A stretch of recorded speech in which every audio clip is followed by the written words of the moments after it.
Hi students, ಎಲ್ಲರಿಗೂ ನಮ್ಮ YouTube ಚಾನಲ್ಗೆ ಸ್ವಾಗತ. ಇಂದಿನ ವಿಡಿಯೋದಲ್ಲಿ ನಾವು 7ನೇ ತರಗತಿಯಿಂದ ಅಭ್ಯಾಸ 11.4ರ 7ನೇ ಪ್ರಶ್ನೆಯನ್ನು ನೋಡ್ತಿದ್ದೇವೆ. ಈ ಪ್ರಶ್ನೆ ಹಿಂದಿನ ವಿಡಿಯೋದಲ್ಲಿ ಮಾಡಿದ್ದೇನೆ, ಆದರೂ ಕೂಡ ಇನ್ನೊಂದು ಬಾರಿ ಹೇಳ್ತೀನಿ.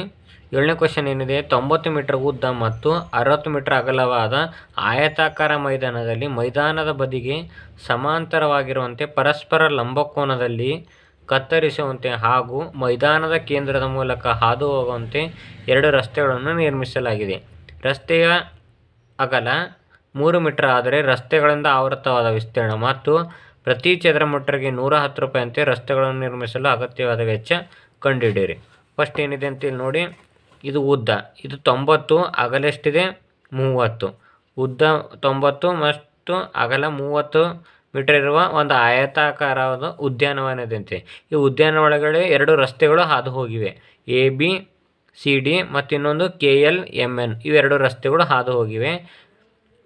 ನೆಕ್ಸ್ಟ್ ಇದು ಉಳಿದದ್ದು ಉದ್ಯಾನವನ. ಇಲ್ಲಿ ನೋಡಿ, ರಸ್ತೆಗಳು ಆವರಿಸಿದ ಪ್ರದೇಶ = KLMN ಪ್ರದೇಶ ಪ್ಲಸ್ ABCD ಪ್ರದೇಶ.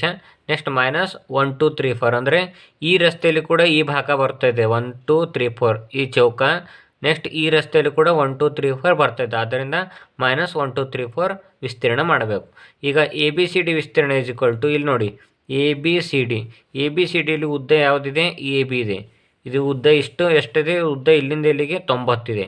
ನೆಕ್ಸ್ಟ್ ಅಗಲ ಎಷ್ಟಿದೆ, ಇದು 3 ಮೀಟರ್ ಅಗಲ ಇದೆ ಅಂತ ಕೊಟ್ಟಿದ್ದಾರೆ ಇಲ್ಲಿ ಕ್ವಶನಲ್ಲಿ. ನೋಡಿ, 3 ಮೀಟರ್ ಅಗಲ ಇದೆ, ರಸ್ತೆಯ ಅಗಲ 3 ಮೀಟರ್, ಇದು ಉದ್ದ 90 ಮೀಟರ್. ಇದು 30, ಇದು ಮೀಟರ್, ಇದು ಅಗಲ 3, 93 270 ಮೀಟರ್ ಸ್ಕ್ವೇರ್. ನೆಕ್ಸ್ಟ್ ಇವಾಗ KLMN ಆಯತ ತಗೊಂಡಾಗ ಇದರ ಉದ್ದ ಎಷ್ಟಾಗುತ್ತೆ, ಇಲ್ಲಿಂದ ಇಲ್ಲಿಗೆ 30 ಬೇಕು. ಇದು ಒಂದು ಸೆಕೆಂಡ್ ನೋಡೋಣ. 60 ಇದೆ, 60 ಮೀಟರ್ ಆಗಲ್ಲ. ಅಂದರೆ ಇಲ್ಲಿಂದ ಇಲ್ಲಿಗೆ 60 ಇದೆ. 60 ಗುಣಿಲೆ ಇದು ಅಗಲ ಎಷ್ಟಿದೆ, ಇಲ್ಲಿ ಕೂಡ 3 ಇದೆ, 63 180 ಮೀಟರ್ ಸ್ಕ್ವೇರ್. ನೆಕ್ಸ್ಟ್ 1 2 3 4 ವಿಸ್ತೀರ್ಣ ಅಂದರೆ ಇದು ಚೌಕಾಕಾರ ಇದೆ. ಇದು ಚೌಕದ ಪ್ರತಿ ಬಾಹುವಿನ ಅಳತೆ ಎಷ್ಟಿದೆ, 3 ಗುಣಿಲೆ 3 = 9. ನೆಕ್ಸ್ಟ್ ಇವೆರಡು ಕೂಡಿಸಿ ಈ 9 ಕಳಿಬೇಕು. ಇವೆರಡು ಕೂಡಿಸಿ 9 ಕಳೆದಾಗ 441 ಮೀಟರ್ ಸ್ಕ್ವೇರ್ ಬರುತ್ತದೆ. ನೆಕ್ಸ್ಟ್ ಮತ್ತೆ ಏನು ಕೇಳಿದ್ರು, 1 ಮೀಟರ್ ಸ್ಕ್ವೇರ್ಗೆ 110 ರೂಪಾಯಿ ಅಂತೆ. 441 ಅಂದರೆ 441 ಮೀಟರ್ ಸ್ಕ್ವೇರ್ಗೆ ಎಷ್ಟು ರೂಪಾಯಿ ಆಯಿತು, 48,510 ರೂಪಾಯಿ ಆಯಿತು. ನೆಕ್ಸ್ಟ್ ಇವಾಗ 8ನೇ ಪ್ರಶ್ನೆಗೆ ಹೋಗೋಣ.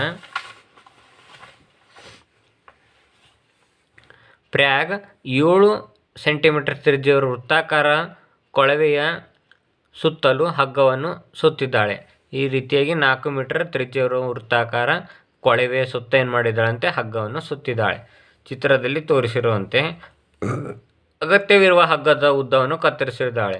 ಇದು ಎಷ್ಟು ಬೇಕು ಅಷ್ಟು ಹಗ್ಗವನ್ನು ಕತ್ತರಿಸಿದ್ದಾಳೆ. ನಂತರ ಅದನ್ನು 4 ಮೀಟರ್ ಬಾಹುವಿನ ಚೌಕಾಕಾರ ಡಬ್ಬದ ಸುತ್ತಳಕ್ಕೆ ಸುತ್ತಿದ್ದಾಳೆ. ನೆಕ್ಸ್ಟ್ ಅದು ಮತ್ತೆ ಈ ಹಗ್ಗವನ್ನು ತೆಗೆದುಕೊಂಡು ಏನು ಮಾಡಿದಾಳೆ ಅಂದರೆ 4 ಮೀಟರ್ ಬಾಹುವಿನ ಅಳತೆಯಂತೆ ಚೌಕಾಕಾರವಾಗಿ ಆ ಹಗ್ಗವನ್ನು ಸುತ್ತಿದ್ದಾರೆ. ಅವಳ ಬಳಿ ಸ್ವಲ್ಪವಾದರೂ ಹಗ್ಗ ಉಳಿದಿದೆಯೇ, ಅಂದರೆ ವೃತ್ತಕ್ಕೆ ಎಷ್ಟು ಬೇಕಾಗಿತ್ತಲ್ಲ ಹಗ್ಗ, ಅದನ್ನು ಈ ಚೌಕಾಕಾರದಲ್ಲಿ ಸುತ್ತಿದಾಗ ಹಗ್ಗ ಉಳಿದಿದೆಯೋ ಇಲ್ಲವೋ ಅಂತ ಕ್ವಶನ್ ಕೇಳಿದ್ದಾರೆ. ಬನ್ನಿ ನೋಡೋಣ. ಫಸ್ಟು ನಾವು ಏನು ಮಾಡಬೇಕು, R ಅಂದರೆ ತ್ರಿಜ್ಯ ಎಷ್ಟು ಕೊಟ್ಟಿದ್ದಾರೆ, 4 ಸೆಂಟಿಮೀಟರ್. ಇವಾಗ ವೃತ್ತದ ಸುತ್ತಳತೆ ಕಂಡುಹಿಡೋಣ. 2πr, 2 ಗುಣಿಲೆ π ಎಷ್ಟಿದೆ, 3.14 ಗುಣಿಲೆ R ಎಷ್ಟಿದೆ, 4. ಇಷ್ಟು ಗುಣಾಕಾರ ಮಾಡಿದ್ರೆ 25.12 ಸೆಂಟಿಮೀಟರ್. ಇವಾಗ ಚೌಕದ ಸುತ್ತಳತೆ ಕಂಡುಹಿಡೋಣ. 4 ಗುಣಿಲೆ ಬದಿ ಅಥವಾ ಬಾಹು ಅಂತ ಬರಿಬೋದು. 4 ಗುಣಿಲೆ ಬಾಹು ಎಷ್ಟಿದೆ, 4, 4 4 16. ಹೌದು, ಯಾಕಂದರೆ ಇದು ವೃತ್ತದ ಸುತ್ತಳತೆ ಹೆಚ್ಚಿತ್ತು, ಚೌಕದ ಸುತ್ತಳತೆ ಕಡಿಮೆ ಇದೆ, ಆದ್ದರಿಂದ ಹಗ್ಗ ಉಳಿದಿದೆ. ಎಷ್ಟು ಉಳಿದಿದೆ ಅಂದರೆ 9.12 ಸೆಂಟಿಮೀಟರ್ ಹಗ್ಗ ಉಳಿದಿದೆ. ಅಂದರೆ 25.12ರಲ್ಲಿ 16 ಕಳೆದ್ರೆ 9.12 ಆಗುತ್ತೆ. ನೆಕ್ಸ್ಟ್ ಇವಾಗ 9ನೇ ಕ್ವಶನ್ ಏನಿದೆ, ಮಧ್ಯದಲ್ಲಿ ವೃತ್ತಾಕಾರ ಹೂವಿನ ಪಾತೆಯನ್ನು ಒಳಗೊಂಡಿರುವ ಆಯತಾಕಾರ ಹುಲ್ಲುಗಾವಲನ್ನು ಪಕ್ಕದ ಚಿತ್ರದಲ್ಲಿ ಪ್ರತಿನಿಧಿಸುತ್ತದೆ. ಇವಾಗಿದೇನಿದೆ ಅಂತೆ, ಆಯತಾಕಾರ ಒಂದು ಇದಿದೆ, ಯಾವುದು, ಹುಲ್ಲುಗಾವಲಿದೆ. ಈ ಹುಲ್ಲುಗಾವಲಿನ ನಡುವೆ ಏನಿದೆ, ಹೂವಿನ ಪಾತಿ ಅಂದರೆ ಕಾರಂಜಿ ಇದೆ, ಮೇ ಬಿ ಕಾರಂಜಿ ಇರ್ಬೋದು. ನೆಕ್ಸ್ಟ್ ಇವಾಗ ಪೂರ್ಣ ಹುಲ್ಲುಗಾವಲಿನ ವಿಸ್ತೀರ್ಣ, ಈ ಪೂರ್ತಿದು ಹುಲ್ಲುಗಾವಲಿನ ವಿಸ್ತೀರ್ಣ ಕೇಳ್ತಿದ್ರೆ. ನೆಕ್ಸ್ಟ್ ಹೂವಿನ ಪಾತಿಯ ವಿಸ್ತೀರ್ಣ, ಸೆಂಟ್ರದ್ದು ಹೂವಿನ ಪಾತಿಯ ವಿಸ್ತೀರ್ಣ ಎಷ್ಟು ಅಂತ ಕೇಳಿದರೆ, ಹೂವಿನ ಪಾತಿಯನ್ನು ಹೊರತುಪಡಿಸಿ ಅಂದರೆ ನಡಬರ್ಕಿಂದು ಹೂವಿನ ಪಾತವನ್ನು ಹೊರತುಪಡಿಸಿ ಉಳಿದ ಹುಲ್ಲುಗಾವಲಿನ ಎಷ್ಟು ಅಂದರೆ ಇದು ಉಳಿದ ಹುಲ್ಲುಗಾವಲಿನ ವಿಸ್ತೀರ್ಣ ಕಂಡುಹಿಡ್ರಿ ಅಂದರೆ. ನೆಕ್ಸ್ಟ್ ಹೂವಿನ ಪಾತಿಯ ಸುತ್ತಳತೆ ಕಂಡುಹಿಡ್ರಿ, ಇದ್ರ ವಿಸ್ತೀರ್ಣವನ್ನು ಕಂಡುಹಿಡಬೇಕು. 2ನೇ ಕ್ವಶನು. 4ನೇ ಕ್ವಶನಲ್ಲಿ ಏನಿದೆ, ಇದರ ಸುತ್ತಳತೆ ಕಂಡುಹಿಡಬೇಕು. ಫಸ್ಟ್ ನಾವು ಪೂರ್ಣ ಹುಲ್ಲುಗಾವಲಿನ ವಿಸ್ತೀರ್ಣ. ಪೂರ್ಣ ಹುಲ್ಲುಗಾವಲು ಎಷ್ಟಿದೆ, ಆಯತಾಕಾರ ಇದೆ. ಆಯತಾಕಾರ ಅಂದರೆ ಇದು ಉದ್ದ, ಇದು ಆಗಲ್ಲ. ಇಲ್ಲಿ ನೋಡಿ 10 × 5. ಇಲ್ಲಿ ನೋಡೋಣ ಅದೇ ರೀತಿ ಮಾಡಿದ್ದಾರೆ ಇಲ್ಲ ಅಂತ ನೋಡೋಣ. ಇಲ್ಲಿ ನೋಡಿ ಭೂಮಿಯ ವಿಸ್ತೀರ್ಣ ಎಲ್ಲಿ ಇಂಟು 10 × 5 50 ಮೀಟರ್ ಸ್ಕ್ವೇರ್. ನೆಕ್ಸ್ಟ್ ಹೂವಿನ ಪಾತಿಯ ವಿಸ್ತೀರ್ಣ, ಈ ನಡುವೆ ಇರೋದು ಇದು ಯಾವುದಿದೆ, ವೃತ್ತಾಕಾರ ಇದೆ ಅಂದರೆ ವೃತ್ತದ ವಿಸ್ತೀರ್ಣ πr². πr² ಅಂದರೆ π ಅಂದರೆ 3.14 × r². r ಎಷ್ಟಿದೆ ಇಲ್ಲಿ 2 ಸ್ಕ್ವೇರ್ ಅಂದರೆ 4 × 3.14 ಮಾಡಿದ್ರೆ 12.56 ಮೀಟರ್ ಸ್ಕ್ವೇರ್ ಬರುತ್ತೆ. ನೆಕ್ಸ್ಟ್ ಹುಲ್ಲು ಹಾಸಿನ ಪ್ರದೇಶ ಅಂದರೆ ಇಲ್ಲಿ ಕೊಟ್ಟಿದ್ದಾರೆ ನೋಡಿ, ಹೂವಿನ ಪಾತಿಯನ್ನು ಹೊರತುಪಡಿಸಿ ಅಂದರೆ ನಡುವಿನ ಪಾತಿಯನ್ನು ಹೊರತುಪಡಿಸಿ ಉಳಿದ ಹುಲ್ಲುಗಾವಲಿನ ವಿಸ್ತೀರ್ಣ. ಅದು ಯಾವ ರೀತಿ ಮಾಡಬೇಕು ಅಂದರೆ, ಈ 50ರಲ್ಲಿ ಇದು ಬಂತು, ಇದು ಪೂರ್ತಿ ಹುಲ್ಲುಗಾವಲಿನ ವಿಸ್ತೀರ್ಣ ಬಂತು 1ನೇದು. 50ರಲ್ಲಿ ಈ ನಡುವೆದು ವಿಸ್ತೀರ್ಣ ಮೈನಸ್ ಮಾಡಬೇಕು, 12.56. ಇದು ಮೈನಸ್ ಮಾಡಿದ್ರೆ ಎಷ್ಟು ಬಂತು, 37.44 ಮೀಟರ್ ಸ್ಕ್ವೇರ್ ಬಂತು. ಇವಾಗ ನೆಕ್ಸ್ಟ್ 4ನೇದಿದೆ ಹೂವಿನ ಹಾಸಿಗೆ ಸುತ್ತಳತೆ. ಇಲ್ಲಿ 2ನೇದೇನಿತ್ತು ವಿಸ್ತೀರ್ಣ ಇತ್ತು, ಇದು 4ನೇದು ಸುತ್ತಳತೆ 2πr. 2 ಗೊತ್ತಿದೆ, π ಅಂದರೆ 3.14, r ಅಂದರೆ ಇದು ತ್ರಿಜ್ಯ ಎಷ್ಟಿದೆ 2 ಇಷ್ಟು ಗುಣಾಕಾರ ಮಾಡಿದ್ರೆ 12.56 ಮೀಟರ್ ಸ್ಕ್ವೇರ್ ಬರುತ್ತೆ. ನೆಕ್ಸ್ಟ್ 10ನೇ ಕ್ವಶನ್ ನೋಡಿ, ಮುಂದಿನ ಚಿತ್ರಗಳಲ್ಲಿ ಬಣ್ಣ ಹಚ್ಚಿದ ಭಾಗದ ವಿಸ್ತೀರ್ಣ ಕಂಡುಹಿಡಿರಿ ಅಂತ ಕೊಟ್ಟಿದ್ದಾರೆ. 2 ಕ್ವಶನ್ ಇವೆ. ಇಲ್ಲಿ ನೋಡಿ ಯಾವ ರೀತಿ ಮಾಡಬೇಕಂತ ಹೇಳುತ್ತೇನೆ ನಾನು. ಇದು ಒಂದು ABCD ಆಯತ ಇದೆ. ಫಸ್ಟ್ ನಾವು ಆಯತದ ವಿಸ್ತೀರ್ಣ ಕಂಡುಹಿಡಬೇಕು. ಉದ್ದ 18 ಇದೆ, ಅಗಲ 10 ಇದೆ. ಇದರಲ್ಲಿ ಈ 2 ತ್ರಿಭುಜಗಳಿವೆ ನೋಡಿ, ಇದು ತ್ರಿಭುಜ, ಇದು ತ್ರಿಭುಜ. ಈ 2 ತ್ರಿಭುಜ ಮೈನಸ್ ವಿಸ್ತೀರ್ಣಗಳು ಮೈನಸ್ ಮಾಡಿದ್ರೆ ಈ ಬಣ್ಣ ಹಚ್ಚಿದ ಈ ಭಾಗದ ವಿಸ್ತೀರ್ಣ ಕಂಡುಹಿಡಿಯಿರಿ ಅಂತಂದರೆ ಈ ರೀತಿ ಕಂಡುಹಿಡಿಬೋದು. ಫಸ್ಟ್ ಏನು ಮಾಡಬೇಕು, ಈ ಆಯತದ ವಿಸ್ತೀರ್ಣ ಕಂಡುಹಿಡೋಣ.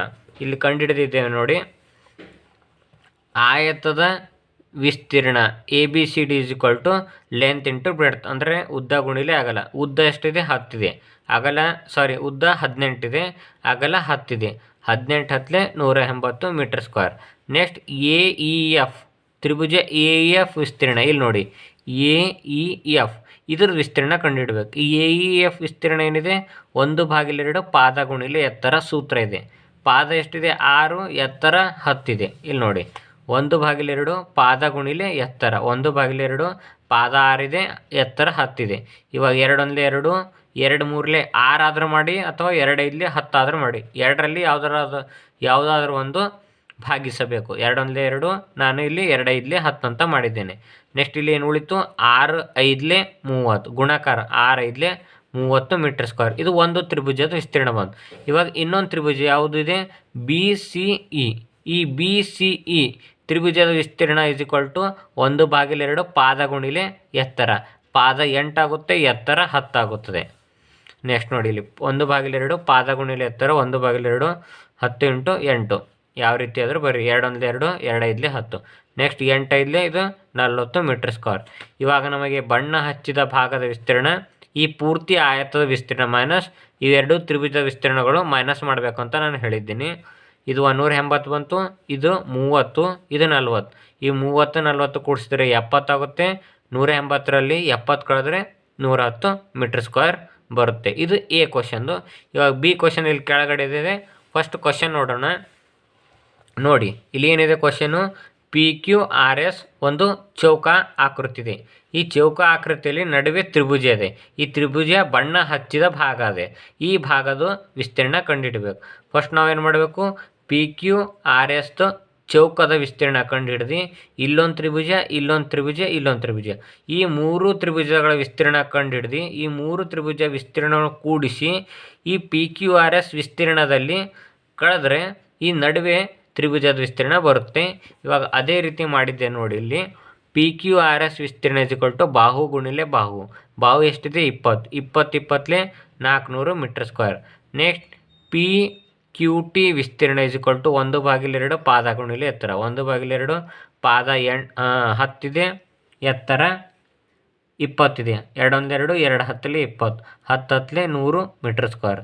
ನೆಕ್ಸ್ಟ್ ಇನ್ನೊಂದು ತ್ರಿಭುಜ ಯಾವುದಿದೆ TSU. ಈ ತ್ರಿಭುಜ TSU ವಿಸ್ತೀರ್ಣ = 1/2 ಪಾದ ಗುಣಿಲೆ ಎತ್ತರ. 1/2 ಪಾದ ಎಷ್ಟಿದೆ 10, ಎತ್ತರ ಕೂಡ 10 ಇದೆ. 2 1 2 2 5 10. 10 5 ಇದು 50.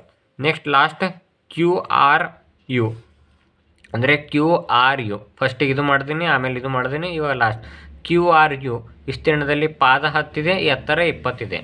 ಇಲ್ಲಿ ನೋಡಿ, ಪಾದ ಎಷ್ಟಿದೆ 10, ಎತ್ತರ ಎಷ್ಟಿದೆ 20. 2 1 2 2 10 20. 10 10 100. ಇವಾಗ ಬಣ್ಣ ಹಚ್ಚಿದ ಭಾಗದ ವಿಸ್ತೀರ್ಣ = PQRS ವಿಸ್ತೀರ್ಣ ಮೈನಸ್ 1 2 3. ಈ 3 ತ್ರಿಭುಜ ವಿಸ್ತೀರ್ಣಗಳನ್ನು ಕೂಡಿಸಿದ್ದೆ ನೋಡಿ. ಇಲ್ಲಿ 100 50 100 250. ಈ 400ನಲ್ಲಿ 250 ಮಾಡಿದ್ರೆ 150 ಮೀಟರ್ ಸ್ಕ್ವೇರ್ ಬಂತು. ಇವಾಗ ಲಾಸ್ಟ್ ಕ್ವಶನ್ ಇಲ್ಲಿ ನೋಡಿ, ಚತುರ್ಭುಜ ABCD ವಿಸ್ತೀರ್ಣ ಕಂಡುಹಿಡ್ರಿ. ಇದು ಏನಿದೆ ಚತುರ್ಭುಜ ಇದೆ, ಆಯತ ಎಲ್ಲಿದು ಚತುರ್ಭುಜ ಇದೆ. ಈ ಚತುರ್ಭುಜದಲ್ಲಿ ನಾವು ಏನು ಕಂಡುಹಿಡಬೇಕಂತೆ, ಆ ವಿಸ್ತೀರ್ಣ ಕಂಡುಹಿಡಬೇಕಂತೆ. AC ಕೊಟ್ಟಿದ್ದಾರೆ, ಇಲ್ಲಿಂದ ಇಲ್ಲಿಗೆ 22 ಅಂತ ಕೊಟ್ಟಿದ್ದಾರೆ. ನೆಕ್ಸ್ಟ್ BM 3 ಸೆಂಟಿಮೀಟರ್ ಕೊಟ್ಟಿದ್ದಾರೆ. ನೆಕ್ಸ್ಟ್ DN 3 ಸೆಂಟಿಮೀಟರ್ ಮತ್ತು BM ACಗೆ ಲಂಬವಾಗಿದೆ ಅಂತೆ, DN ACಗೆ ಲಂಬವಾಗಿದೆ. ಇಲ್ಲಿ ನಮಗೆ ಒಂದು ರೀತಿ ಇದು ಆಯತ ಕೂಡ ಕಾಣುತ್ತೆ, ಆದರೆ ಇದರ ಉದ್ದ ಅಗಲಗಳು ಕೊಟ್ಟಿಲ್ಲ, ಆದ್ದರಿಂದ ಇದು ಚತುರ್ಭುಜ ಆಗಿದೆ. ABCD ವಿಸ್ತೀರ್ಣದ ಯಾವ ರೀತಿ ಕಂಡುಹಿಡಬೇಕಂದ್ರೆ, ABCD ಚತುರ್ಭುಜ ವಿಸ್ತೀರ್ಣ ಏನಿದೆ ನಮ್ಮ ಹತ್ರ, ಪಾದ ಗುಣಿಲೆ ಎತ್ತರ ಫಾರ್ಮುಲಾ ಇದೆ, ಪಾದ ಗುಣಿಲೆ ಎತ್ತರ. ಆದರೆ ಇಲ್ಲಿ ನೋಡಿ 2 ತ್ರಿಭುಜ ಆಗುತ್ತವೆ. ಇಲ್ಲಿ ಮೇಲುಗಡೆ ಒಂದು ತ್ರಿಭುಜ, ಇಲ್ಲಿ ಕೆಳಗಡೆ ಒಂದು ತ್ರಿಭುಜ.